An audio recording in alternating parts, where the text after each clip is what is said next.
Voilà, bonjour, nous sommes dans l'église de Sillé, sur le plateau d'Amancé. Cette église est dédiée à Saint Roch. Saint Roch, c'est un jeune homme qui vivait au XIVe siècle et qui vivait dans une période où il y avait beaucoup de conflits, mais surtout la peste noire, une maladie terrible qui a entraîné la mort d'un tiers de la population de l'Europe de l'Ouest. Vous vous rendez compte, un tiers de la population de l'Europe de l'Ouest. Et lui avait su se faire proche, en particulier des souffrants et des plus pauvres. Et tout naturellement, il est invoqué en particulier dans les périodes d'épidémie, mais également il est invoqué pour toute personne atteinte gravement d'une maladie. Voilà pourquoi cette homélie du jour de l'Ascension, nous la vivons dans cette chapelle, dans cette église de Sillé-Amancé. Nous célébrons donc aujourd'hui l'Ascension. Le Christ ressuscité apparaît une dernière fois à ses disciples. Le texte des Actes des Apôtres, comme l'Évangile, nous disent que Jésus leur confie une mission. Ils reçoivent une force pour être ses témoins jusqu'aux extrémités de la terre, puis il disparaît à leur regard. C'est ainsi que l'Ascension ouvre un temps nouveau, le temps de l'absence. Jésus n'est désormais plus visible.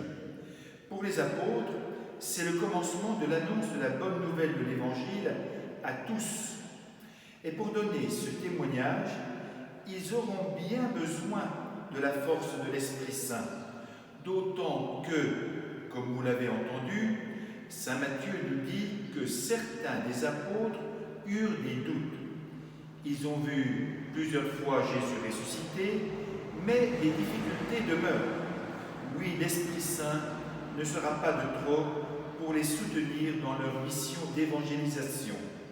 De la même façon, pour nous aujourd'hui, l'Ascension nous renvoie à notre mission sur la terre. Chrétiens, baptisés, confirmés, nous avons à témoigner de notre foi en Jésus ressuscité. Nous avons à dire par nos paroles que notre foi nous permet de vivre vraiment autrement.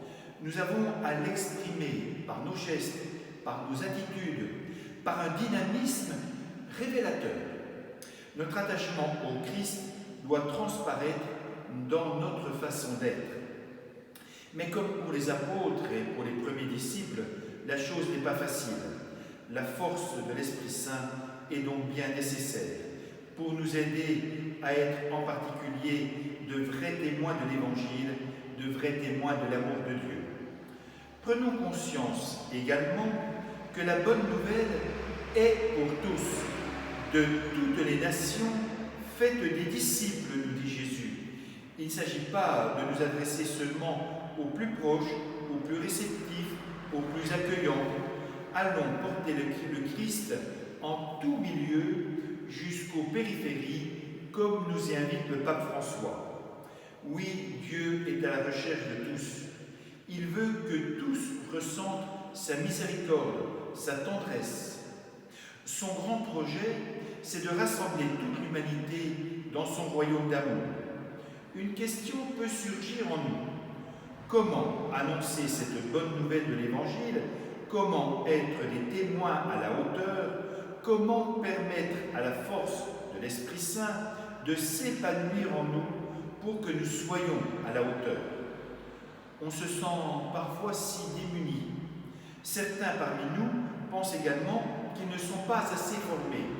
Dès lors, il nous faut prendre davantage en considération les toutes dernières paroles du Christ. Notre appui se trouve en lui. Comme il le dit lui-même, il est avec nous. Et si nous voulons nous rassurer encore plus, prenons conscience que Jésus n'a pas dit « va », mais il a dit « allez ». Et oui, nous sommes envoyés ensemble. Pour affronter les grands défis du monde, vivons vraiment, sincèrement, la fraternité. Serrons-nous les coudes, ainsi nous serons plus forts.